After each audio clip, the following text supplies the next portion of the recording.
С самого утра на территории предприятия «Сурсат» кипит жизнь. Здесь проводят обряд жертвоприношения в память о Зелимхане Кадырове, сыне первого президента Чеченской Республики. Человеку большого сердца и доброй души 25 октября исполнился бы 41 год. Его современники в один голос твердят, Зелимхан был справедливым и мужественным человеком, высоко ценившим честь, достоинство и настоящую мужскую дружбу.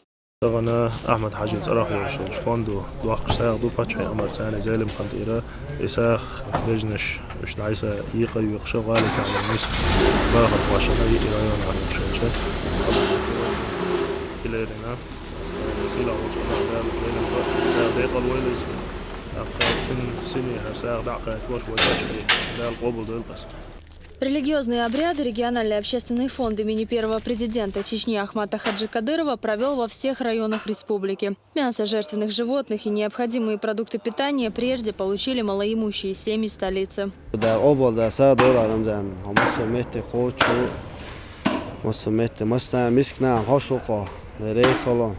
В память о достойном сыне Ахмата Хаджи Кадырова мясо крупнорогатого скота получили и жители Ачхой-Мартановского района. Представители администрации навестили каждого сельчанина, кто нуждался в материальной поддержке.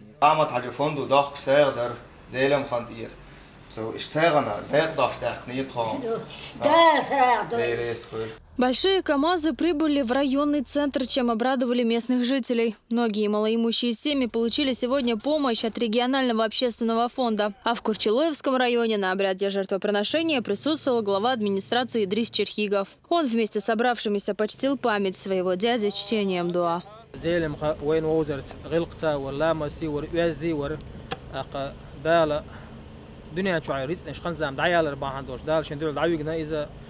قيش كبر يخلي لا ده ترهون ده وداي كيس دوق ديكش ده ديك أنتو على عادة دولش أخشي ديك حاجة غلق سلام سامرخة وش ديك أنتو ورقي.